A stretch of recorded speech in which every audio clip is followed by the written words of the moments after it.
6절 말씀, 한 절 말씀만 봅니다. 요한복음 14장 6절입니다.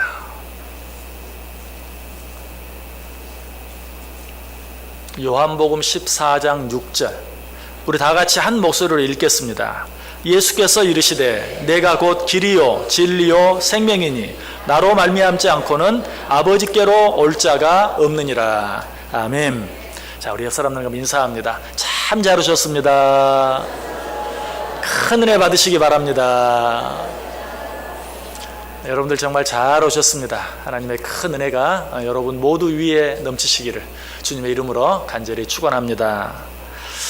오늘 본문 말씀, 내가 곧 길이요 진리요 생명이니 나로 말미암지 않고는 아버지께로 올 자가 없느니라. 여러분 혹시 이 말씀 처음 들어보신 분 계십니까? 옛날에 우리가 자주 하던 말 가운데 이것 모르면 간첩이다 라는 말이 많이 있었죠. 네, 간첩이란 말이 어느 날 갑자기 좀 생소하게 느껴져요. 옛날에는 참 많았는데 이것 모르면 간첩이다. 남들 다 아는데 그 사람만 모르면 그 사람은 간첩이다 라는 그런 의미였죠. 그런데 교회 안에도 그런 말이 통할 수 있는 구절이 있어요. 이건 모르면 그리스도인이 아니다. 자, 어떤 구절일까요? 어떤 구절일까요? 예, 저는 늘 답을 말씀드리고 문제를 낸다고 그랬어요. 답은 아까 말씀드렸죠. 우리 다 같이 한 목소리로 읽었잖아요. 내가 곧 길이요 진리요 생명이니 나로 말미암지 않고는 아버지께로 올 자가 없다. 이것 모르면 간첩이 아니 그리스도인이 아니. 이것 모르면 진정한 그리스도인이라고 말할 수 사실이에요. 왜? 이것 모르고 진정한 그리스도인이 될 수 있는 방법이 없어요. 오늘 이 말씀은 그야말로 복음의 핵심입니다. 아니, 한 걸음 더 나아가서 이 말씀은 기독교의 핵심이다라고 말씀드릴 수 있어요. 내가 곧 길이요 진리요 생명이니 나로 말미암지 않고는 아버지께로 올 자가 없다. 여기서 나가 누구죠? 예수 그리스도. 예수 그리스도가 곧 길이요 진리요 생명이다. 이것이 바로 복음의 핵심입니다. 기독교의 핵심입니다. 그래서 고린도전서 3장 11절에 이 닦아둔 것 외에 능히 다른 터를 닦아둘 자가 없으니 이 터는 곧 예수 그리스도라. 사도행전 4장 12절에도 다른 이로서는 구원을 받을 수 없나니 천하 사람 중에 구원을 받을 만한 다른 이름을 우리에게 주신 일이 없습니다. 디모데전서 2장 5절도 말합니다. 하나님은 한 분이시요 또 하나님과 사람 사이의 중보자도 한 분이시니 곧 사람이신 그리스도 예수시라. 이 모든 말씀들이 이야기하는 것이 무엇입니까? 내가 곧 길이요 진리요 생명이니 나로 말미암지 않고는 아버지께로 올 자가 없느니라 라는 말씀이에요. 바꿔서 이야기하면 예수 그리스도가 곧 길이요 진리요 생명이니 예수 그리스도로 말미암지 않고는 아버지께로 이를 자가 없다. 이것이 바로 복음의 핵심입니다. 이것이 바로 교회의 본질이고 이것이 바로 기독교의 본질이에요. 자, 교회의 본질, 기독교의 본질이 무엇인가? 길이요 진리요 생명이신 예수 그리스도를 내 마음의 구주로 모셔드리는 것, 길이요 진리요 생명이신 예수 그리스도를 내 삶의 주인으로 모시고 사는 것, 이것이 바로 교회의 본질이고 기독교의 본질이에요. 그리고 이 예수 그리스도를 마음속에 모시고 삶으로 영생의 축복을 받은 자들, 구원의 확신을 가진 자들, 이런 자들은 나는 이제 죽어도 여한이 없습니다 라고 고백할 수 있어요. 왜? 참 생명이신, 영원한 생명이신 예수 그리스도가 내 안에 계시기 때문에, 다시 말하면 내 안에 영생이 있기 때문에 나는 지금 죽어도 여한이 없습니다 라고 고백할 수 있는 것이, 사도 바울이 그렇게 고백하죠. 고린도전서 5장 8절 9절에 우리가 담대하여 원하는 바는 차라리 몸을 떠나 주와 함께 있는 그것이라. 여러분, 우리가 이 세상을 떠나면 하나님의 나라에 이르는 것, 주와 함께 영원한 기쁨의 삶을 영위하는 것 믿으십니까? 예수님이 요한복음 14장 시작하면서 분명히 말했잖아요.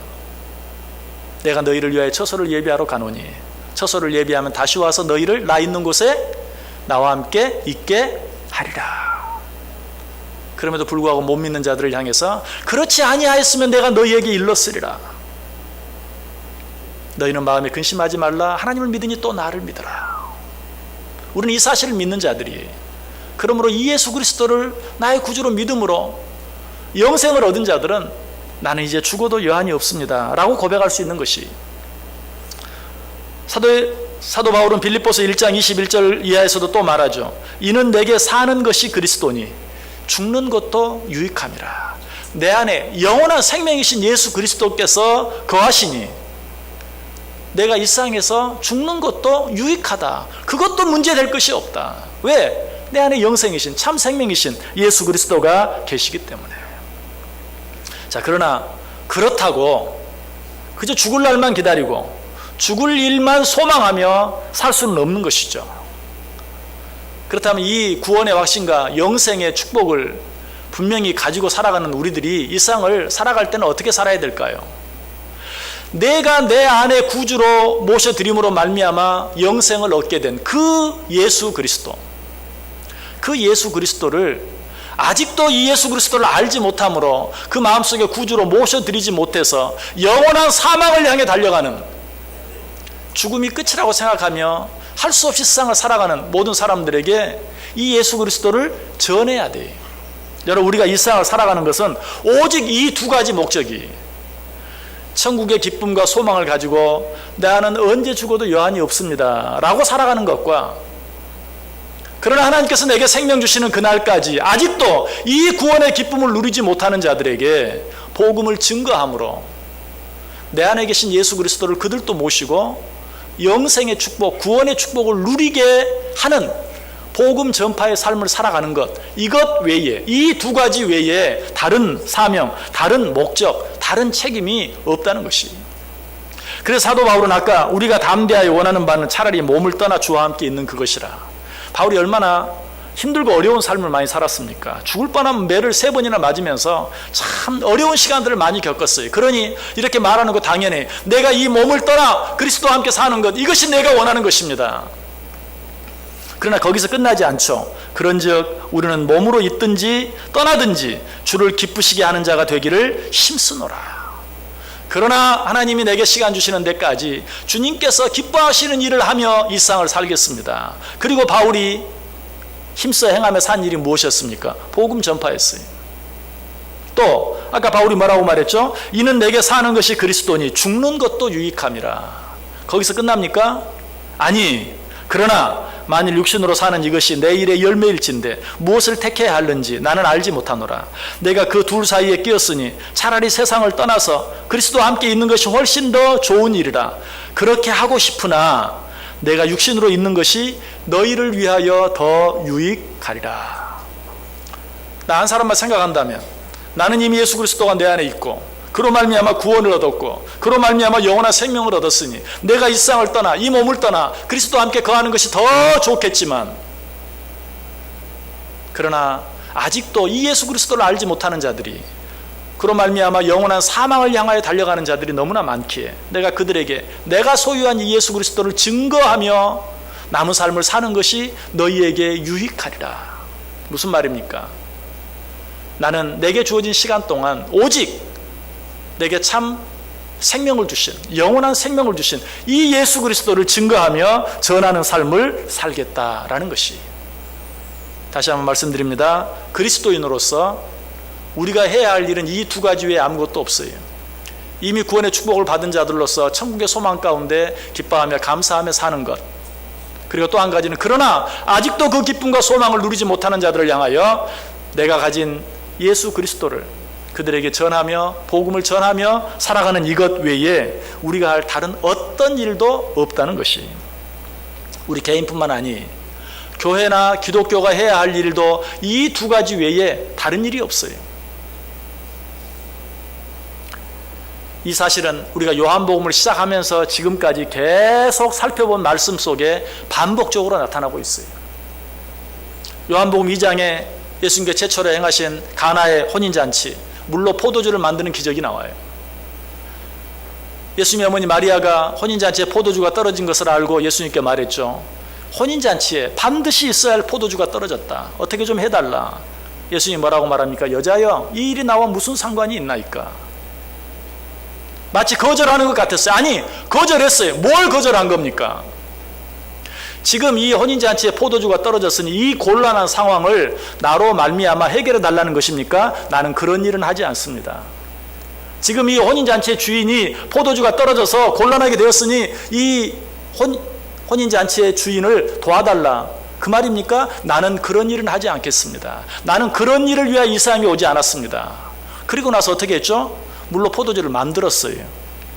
왜 안 하시겠다고 하더니 했습니까? 물로 포도주를 만드는 것이 지금 당장 궁지에 처한 어떤 한 사람을 도와주기 위한, 어떤 그 잔치를 도와주기 위한 것이 아니라 예수님의 목적은 다른 데 있었기 때문에 그래요. 그 목적이 무엇입니까? 이 가나의 혼인잔치, 물로 포도주를 만드는 기적이 끝나는 요한복음 2장 11절에 예수께서 이 첫 표적을 갈릴리 가나에서 행하여 그의 영광을 나타내시매 제자들이 그를 믿으니라. 예수님이 그 기적을 행하신 유일한 목적은 사람들로 하여금 예수를 믿고 구원 얻게 하는 것이었어요.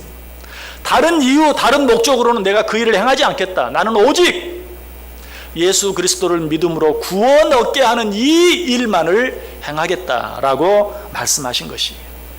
자, 그래서 몇 장 뒤로 가면 요한복음 6장이 나오죠. 요한복음 6장에는 어떤 사건이 나옵니까? 오병이어의 기적이 나와요. 오병이어의 기적을 행하니까 사람들이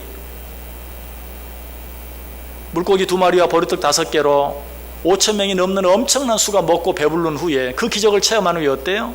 구름대처럼 예수님께 몰려왔어요.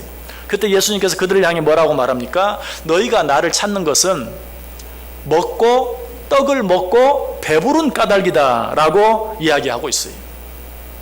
자, 그런데 예수님께서 오병이어의 기적을 행하신 것이 과연 그 사람들, 배고픈 사람들로 하여금 배부르게 만들어주기 위해서 그렇게 했습니까? 아니, 예수님께서 분명히 말씀하세요. 떡을 먹고 배불러서 몰려든 자들에게 예수께서 대답하여 이르시되 하나님께서 보내신 일을 믿는 것이 하나님의 일이니라. 너희는 떡을 먹고 배불러서 또 그 떡을 먹기 위하여 나에게 왔느냐? 나는 너희들에게 떡을 주기 위해서 온 자들이 아니다. 너희들의 육신의 배를 채워주기 위하여 내가 그 기적을 행한 것이 아니다. 오직 예수 그리스도를 믿게 하기 위해서 내가 너희들에게 그 일을 행한 것이다. 그리고 나서 예수님이 자신을 생명의 떡으로 소개하죠. 예수께서 이르시되 나는 생명의 떡이니 내게 오는 자는 결코 줄이지 아니할 터요 나를 믿는 자는 영원히 목마르지 아니하리라.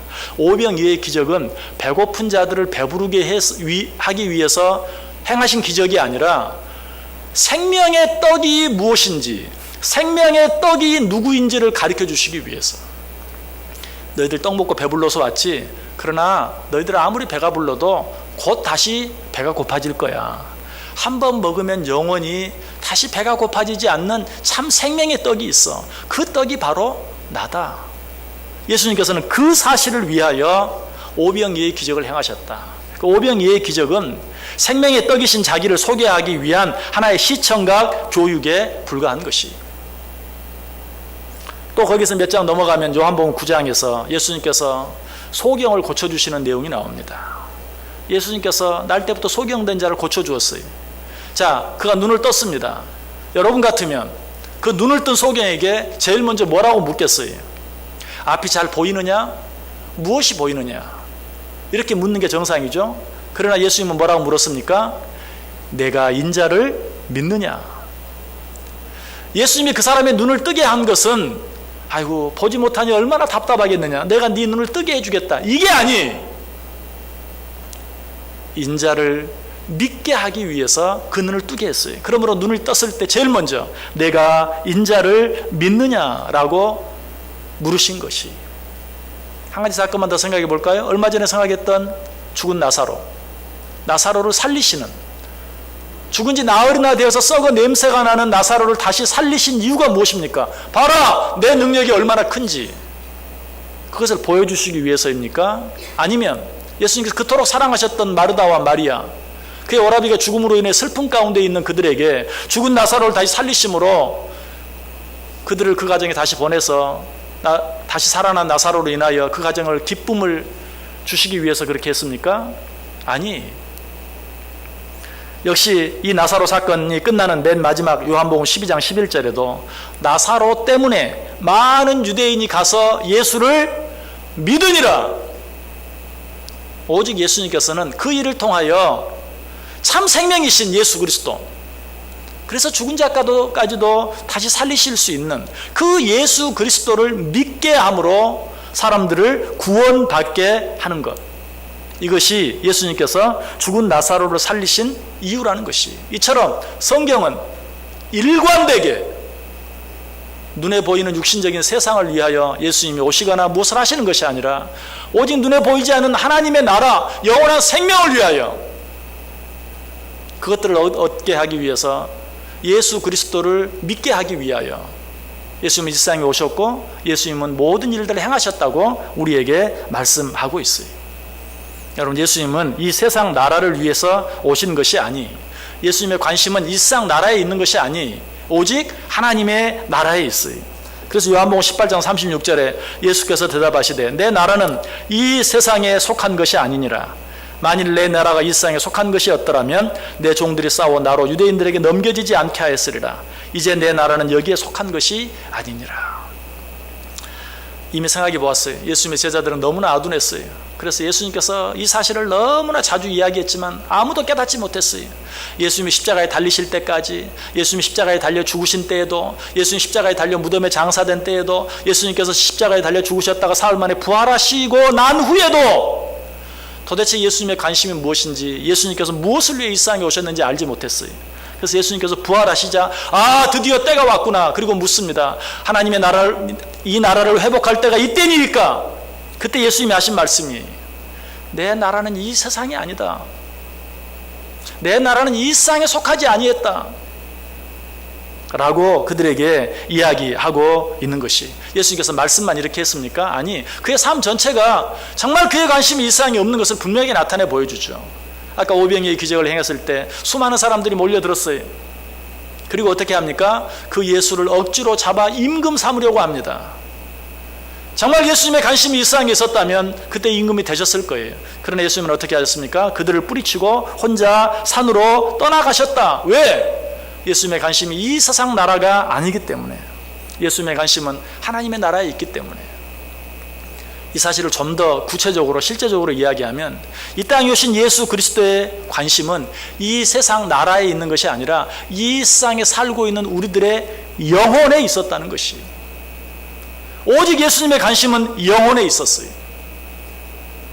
그래서 요한복음 6장 38절과 39절에서 내가 하늘에서 내려온 것은 내 뜻을 행하려 함이 아니요 나를 보내신 이의 뜻을 행하려 함이니라. 나를 보내신 이의 뜻은 내게 주신 자 중에 내가 하나도 잃어버리지 아니하고 마지막 날에 다시 살리는 이것이니라. 내가 이 세상에 온 목적, 내가 이 세상에 생하기를 원하는 것, 그것이 무엇인 줄 아느냐? 아버지께서 내게 주신 그 영혼들을 하나도 잃어버리지 아니하고 다시 살리는 이것, 그들의 영혼을 구원하는 이것, 이것이 내가 이 세상에 온 뜻이요 목적이다 라고 이야기하고 있어요. 누가복음 19장 10절은 이 사실을 간결하게 이야기하죠. 인자가 온 것은 잃어버린 자를 찾아 구원하려 함이니라. 여러분, 이제 예수님의 뜻, 예수님의 관심이 무엇인지 분명히 아셨습니까? 자, 그렇다면 예수 그리스도를 믿고 살아가는 우리들의 관심, 우리들의 목적, 그것은 무엇이어야 됩니까? 그것은 무엇이어야 할까요? 예수님께서 우리에게 이렇게 말씀하세요.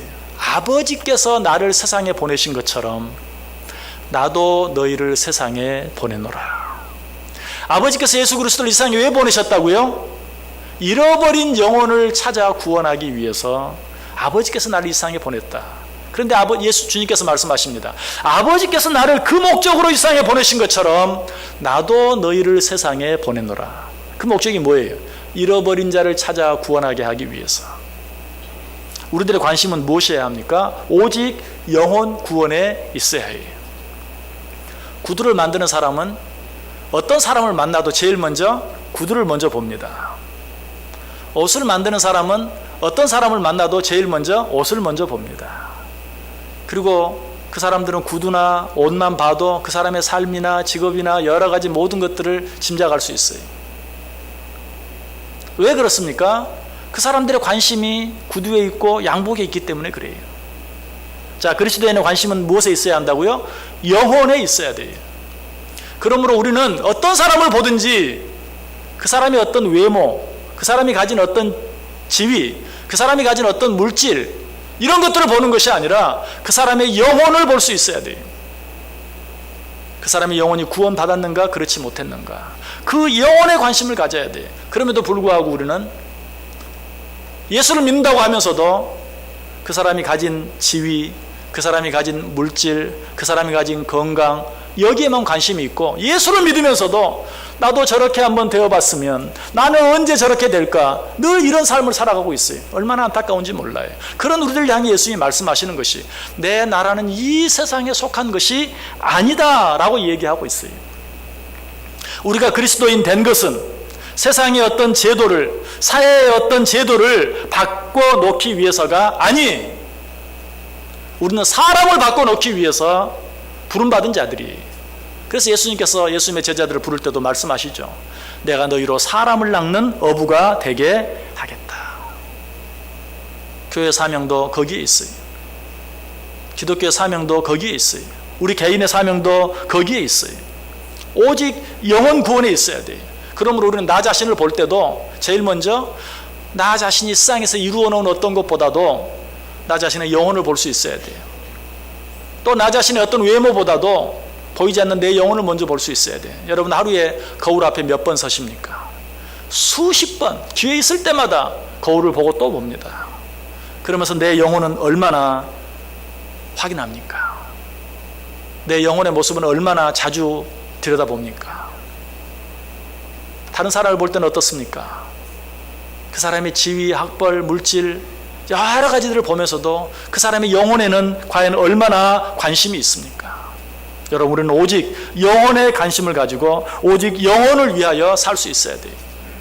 여러분, 교회는 사람의 영혼을 고치는 것이, 사람의 영혼을 새롭게 하는 것이, 우리는 교회에 다른 기대를 가질 필요가 없어요. 영적인 일과 무관한 어떤 일을 교회를 통해서, 기독교를 통해서 이루어 가려고 할 필요가 없어요. 여러분, 그런 일들은 여러분이 서울시의 한 시민으로서, 대한민국의 한 국민으로서 충실하게 하세요. 사회를 바꾸고 사회의 어떤 제도나 어떤 가치를 바꾸기 위해서 교회나 기독교를 이용할 필요가 없어요. 여러분들이 개인적으로 하세요. 그러나 예수를 믿는 자들로서 그런 일들을 더 성실히 하세요. 혹 이렇게 이야기하면 이렇게 말씀하는 분도 있을 거예요. 그래도 나 개인이 하는 것보다 교회의 이름으로, 기독교의 이름으로 하면 더 잘 되지 않겠습니까? 역사상 그런 일은 없습니다. 영국이나 프랑스나 네덜란드나 스페인이 전 세계를 정복하기 위해서 들었던 것은 기독교 깃발이었어요. 기독교 깃발을 가지고 전 세계에 나아갔어요. 그러나 그로 인하여 기독교화되거나 그로 인하여 예수를 더 잘 믿게 된 나라는 없어요. 오히려 여러 가지 많은 부작용들만 생겼어요. 네덜란드 같은 나라는 수상이 목사예요. 장관은 훌륭한 신학자들이에요. 그럼에도 불구하고 그 나라가 인도네시아를 기독교라는 이름으로 점령했어요. 식민지화했어요. 인도네시아는 지금 어떻게 됐습니까? 기독교 나라가 됐나요? 아니, 무슬림이 되었어요.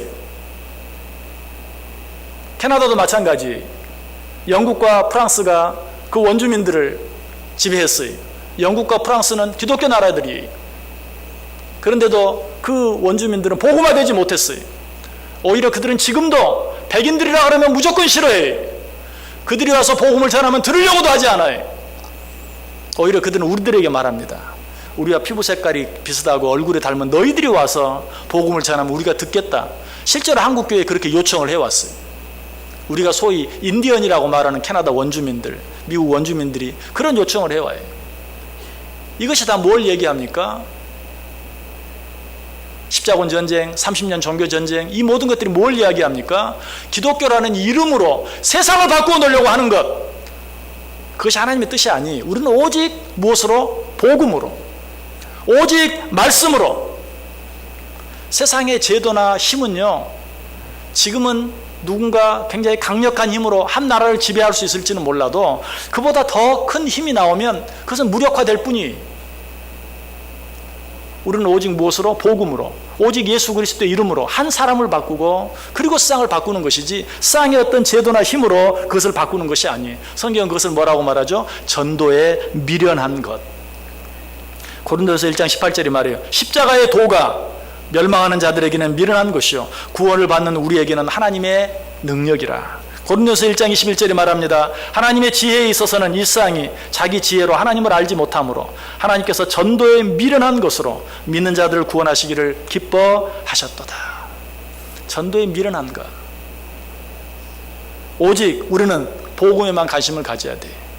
오직 우리는 이 복음으로 사람들의 영혼을 고치고 사람들의 영혼을 새롭게 하는 일에 관심을 가져야 돼.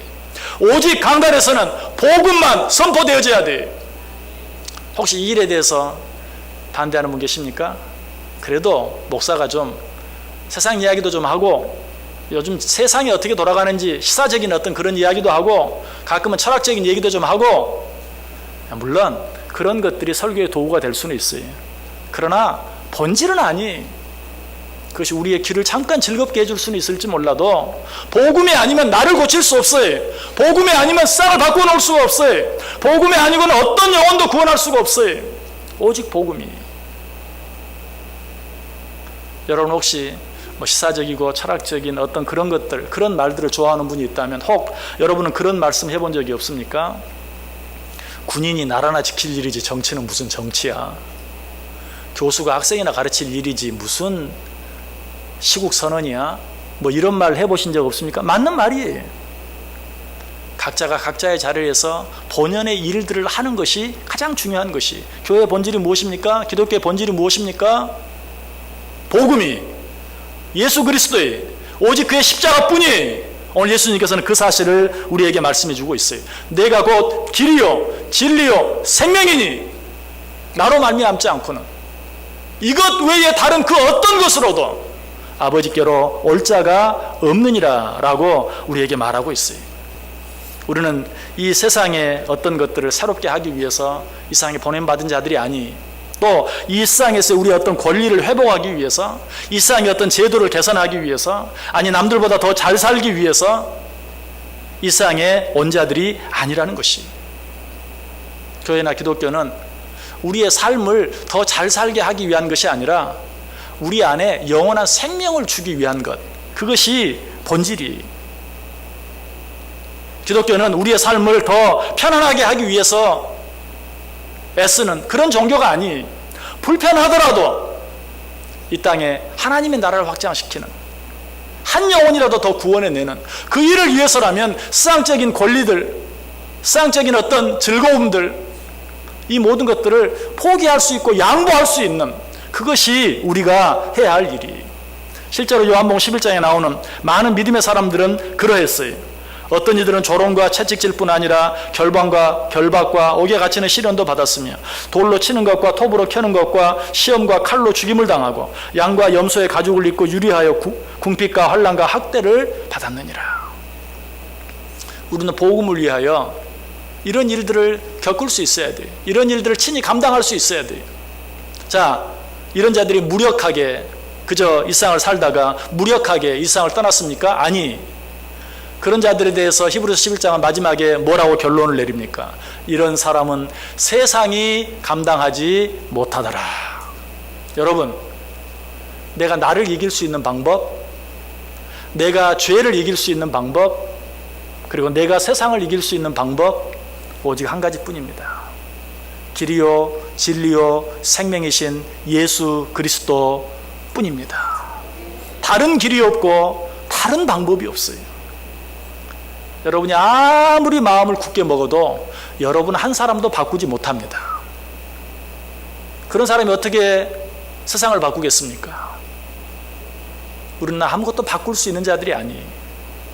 오직 길이요 진리요 생명이신 예수 그리스도로 말미암아서만 나를 이길 수 있고 죄를 이길 수 있고 세상을 이길 수 있어요. 오늘 주님께서 우리에게 말씀하십니다. 내가 곧 길이요 진리요 생명이니 나로 말미암지 않고는 아버지께로 올 자가 없느니라. 무슨 말이라고요? 오직 길이요 진리요 생명이신 예수 그리스도만 바라보고 오직 예수 그리스도만 믿고 살아가라. 그래야 할 때만 우리는 나를 이기고 죄를 이기고 세상을 이기는 삶을 살아갈 수 있어요. 이 삶의 주인공들이 길이요 진리요 생명이신 예수 그리스도로 말미암아 저와 여러분이 될 수 있기를 주님의 이름으로 간절히 축원합니다. 사랑과 은혜가 충만하신 하나님 감사합니다. 오늘도 말씀해 주시니 감사합니다. 예수를 믿는다고 하면서도 우리는 세상 사람들이 추구하는 그 길, 그 진리, 그것들을 추구하며 따라가며 부러워하며 살아갈 때가 많았음을 고백합니다. 이제는 오직 예수 그리스도만이 나의 길이요 진리요 생명 되심을 믿고 오직 예수 그리스도 한 분만 붙잡고 살아갈 수 있는 우리 모두 되게 해 주옵소서. 예수님의 이름으로 기도드리옵나이다. 아멘. 우리 다 자리에서 일어나셔서 508장 찬송하겠습니다.